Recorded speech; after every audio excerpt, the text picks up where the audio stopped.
I bought some really budget flash gear this week, and I have to say I'm really pumped about it. Not because I can't afford better gear, or not that I don't already own better gear or have access to better gear, but there's something very exciting about going back to that place of making great things with not that much. I think what triggered it mainly was I've had 2 or 3 people email. I didn't even realize that it was still a thing, but I had a little ebook, a little free ebook, which was how to take, I think it was, the title was something like Everything You Need to Take Great Band Promos with Less Than $150. And it was basically a very cheap flash, a very cheap lighting setup that was exactly what I used when I started out taking band promos. And, basically just a bare bones kit that is just huge bang for buck. And it did pretty well. From memory, I think I had 300 or 400 signups. All you had to do was pop in your email, jump on the email list, and I send out the ebook. And it's crazy to look back on, but that was 9 years ago. I'm pretty sure that was 2013 or 2014 I wrote that. And I had a few people email me out of the blue to say that they signed up and the link didn't work, or the ebook didn't send, or something.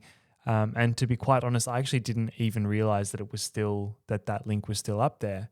I don't even think I had a copy of the ebook at the time. I had to try and track one down on an old hard drive or on Dropbox or something. Anyway, I'm in the process of remaking that because I think that's something really useful. And obviously there are people that are still interested in that sphere, in really good bang for buck gear. And there's something quite valuable and quite useful about just being told what to buy. Not that the information is not all out there already, but there is so much on the market. It is honestly overwhelming at times. And there's something quite valuable about having it all in the same place and just being told what to do instead of having to try and figure it out sometime, because trial and error takes time and can be expensive, and we're impatient creatures. Sometimes we just want to get what we need and move on. So this week I bought 2 flashes. I bought a $60 flash, a $90 flash. I also bought a $10 set of triggers, radio triggers.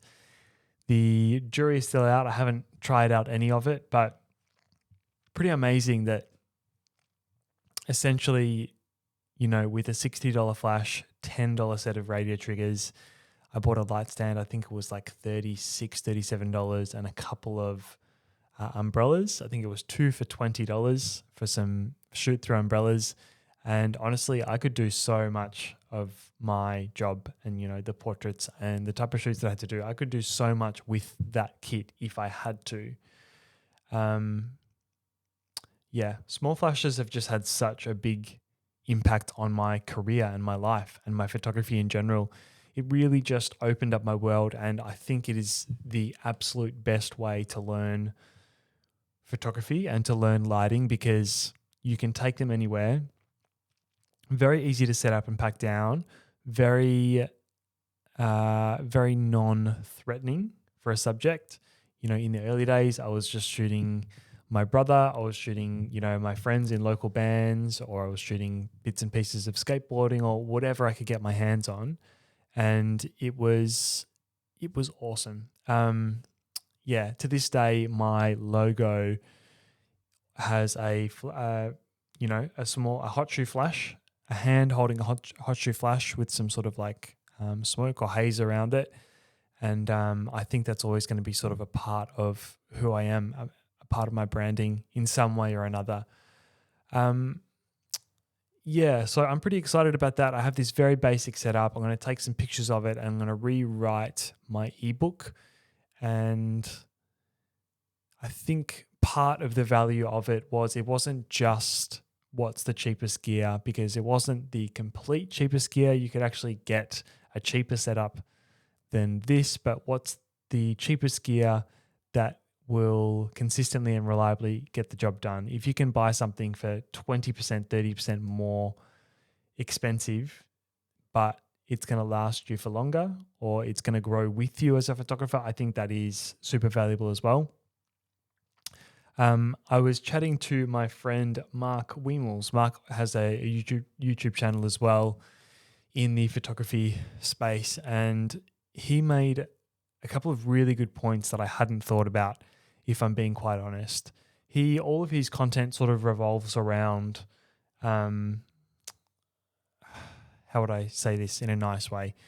Like not pro level gear.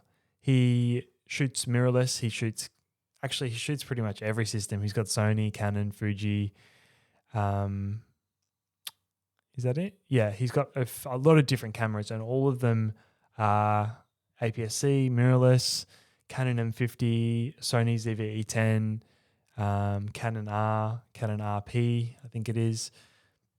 And he makes all that content about less expensive gear, because the point that he was making was, as people grow, like particularly on YouTube, it's pretty fair to say that if you are making videos on YouTube, obviously it doesn't make you a good photographer automatically, but if you're talking about something with any sort of authority, it's assumed that you have some level of skill, some level of experience in the photography world. And as you grow and as you improve, you buy better gear. And unfortunately, sometimes when you buy better gear and you only talk about better gear and, full frame cameras and professional lenses and all that stuff, you do tend to alienate a good portion of viewers, because let's be honest, I mean, I learned my photography from jumping on YouTube. That's, I never had a proper mentor in the early days. I never had training or schooling, tertiary education, any of that.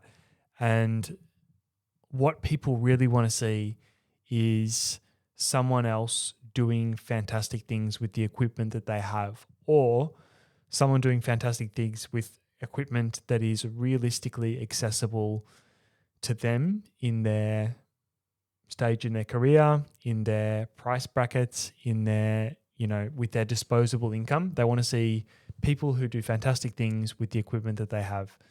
And that was a really, really good point. And it made me think, because, as I've been guilty of this too, as I've progressed in photography, I don't talk about the bread and butter setups anymore. The lenses that I have, this is not me trying to brag, but the lenses that I have probably cost more than all of the equipment. Just one lens might cost more than all of the equipment that a beginner photographer has at their disposal. You know what I mean? If you're buying a G Master lens for $2,500, $2,700, whatever it is, beginner photographer is not even going to spend that on all of their gear put together.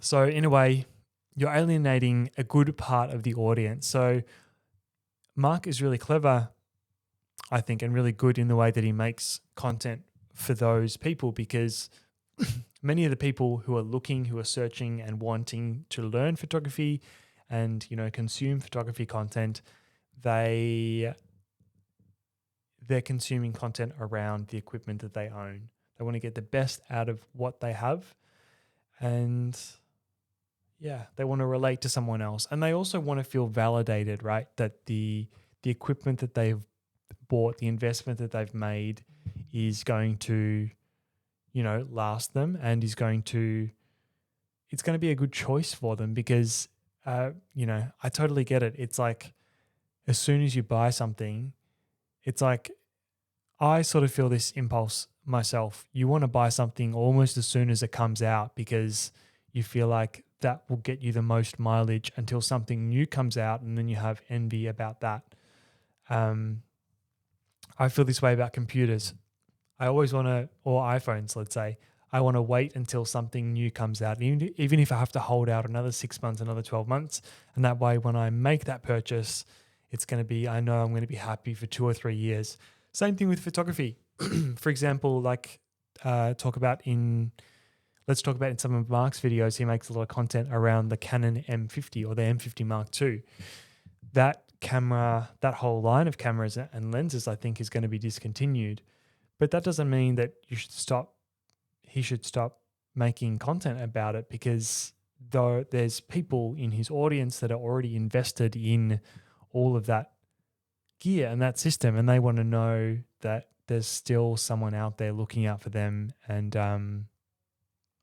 that their gear is still good. Because let's be honest, as quickly as new things come out and technology advances, your camera, your lens, your computer, your whatever, for the most part, it's still exactly as good as the day you bought it, right? The image quality doesn't change, and the only thing that changes is our perception, because we get envy about something else. Like I said, new piece of technology, something else that's come out since that makes your purchase feel obsolete.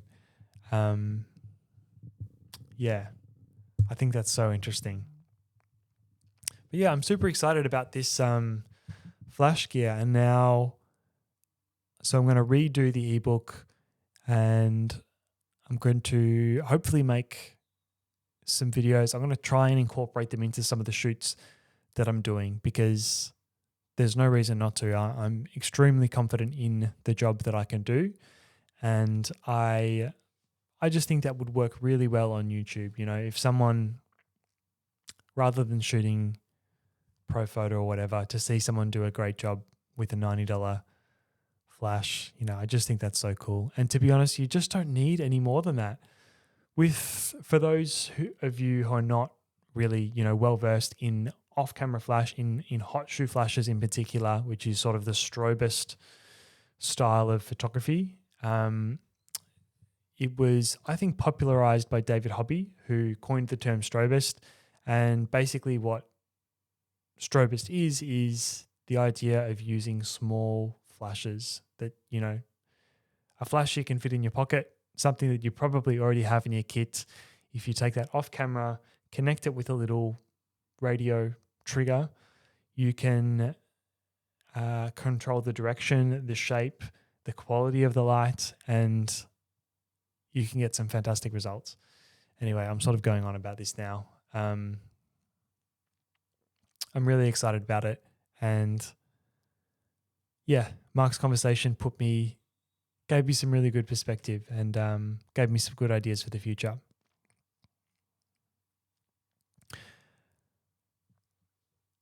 I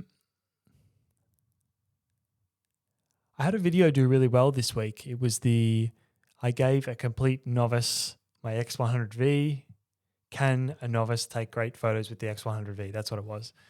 And it just somehow hit in just the right spot. I think TikTok has been talking about that camera a lot. I've heard recently that they're out of stock everywhere. The price has gone way up because it's very in demand at the moment. So maybe it just hit the right sweet spot with the search terms. I think I did a nice, bold, clean thumbnail that really helped as well. And I think the video was reasonable. It's funny, when you put this stuff out, I actually didn't think it was a great video overall. But yeah, like I was sort of saying earlier, I think it is relatable, because perhaps people that are looking at this camera as an option or dreaming about getting this camera, they see themselves in that position, and they want to know if someone like Chris can take great pictures with it, then they can too. I have a couple of ideas. I think because this one did so well, I should try and continue on that sort of theme. One of the ideas I've been throwing around tonight was with my mum. I said to her, would you take my camera for a couple of weeks, take as many photos as you can, and then let me review them on the internet? And she said, yeah, I'd love to. You can make me famous.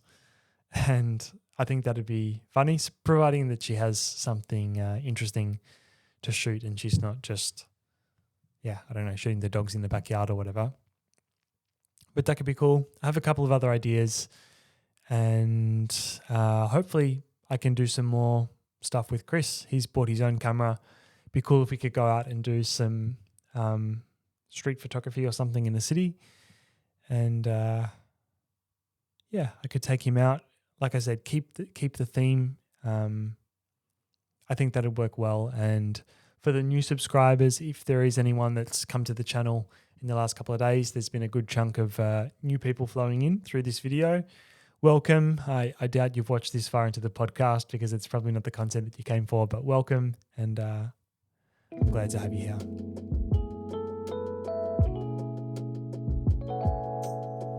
So this is going to be a little bit of a shorter one because, to be quite honest, this is week 51, I'm pretty sure, and it is just really getting hard to, the last few weeks have been a real struggle to just get it recorded and get it out. So I've been doing them quite late at night, quite last minute. Been a couple of days late on a few of these, but we're nearly at a full year. I really want to just see out that year, and from all accounts, from everyone that I've spoken to who knows a little bit about what they're talking about, I think the podcast is actually hurting the channel, because when I have videos that perform well and then straight away, in the same week, I upload a podcast that only gets 100 views, it tells YouTube that, I have a bad click-through, that if my videos are served up in the feed, they're not going to get a whole lot of traffic, and they probably don't do well in search because how could they? It's a podcast. It's not something that someone's looking for. It's only my repeat subscribers, and not that I'm not grateful for that. It's actually funny how it works. If it was on Spotify or whatever, I'd be really chuffed with 100 to 120 downloads in a week. Let's say in the first week, that's what they sort of have tended to get the last few podcasts. Where we're at now, I think 100 in a week is pretty reasonable. And, 100 downloads, audio only, that's actually, I'm really, really happy with that. But it's just funny how on the YouTube platform, seeing 100 views, it just seems disappointing, even though, if anything, it requires someone to be so much more engaged because they actually have to sit down and, consume the video, watch the video, or have it in the background. Especially because not many people have YouTube Premium. It's easy for me to consume video podcasts because I can either, download them and save them, or I can actually just even close the app and just stream them while I'm in the car like I would a normal podcast. But I understand that most people don't have that luxury. So one more week. I think...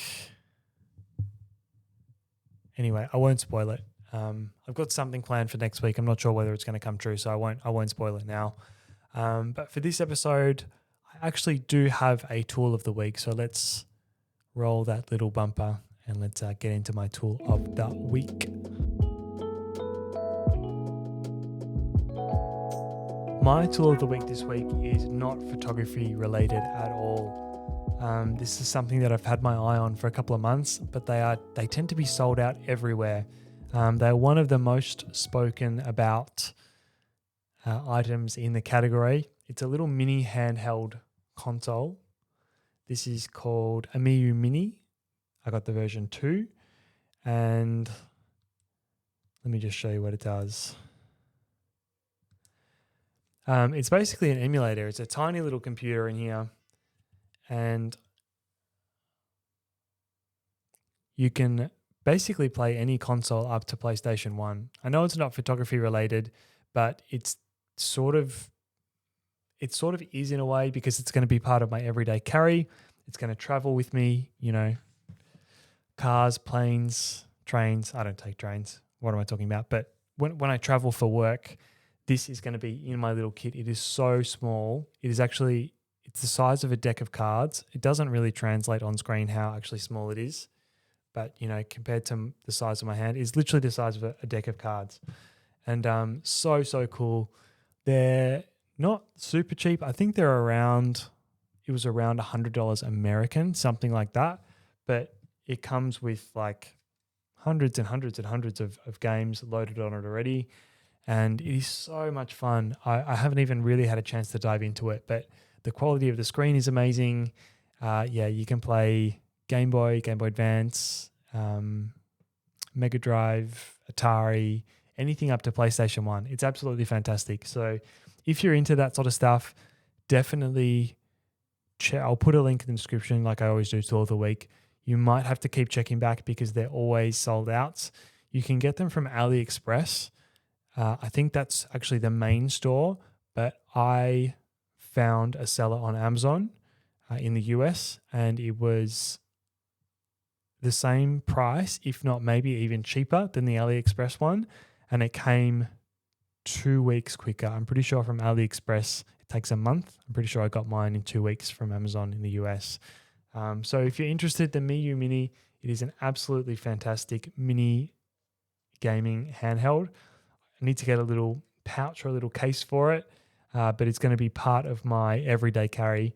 And although it's not strictly photography related, it has brought me immense joy and value this week. And it just looks so cool. Anyway, I'm in love with it. That is my tool of the week this week. All right. Thank you again, as always, so much for watching. 51 weeks down. We're nearly there, the full year. And then you won't see me anymore. Anyway, I'm not going to say that again. I'm just rambling now. Until next time, catch you later.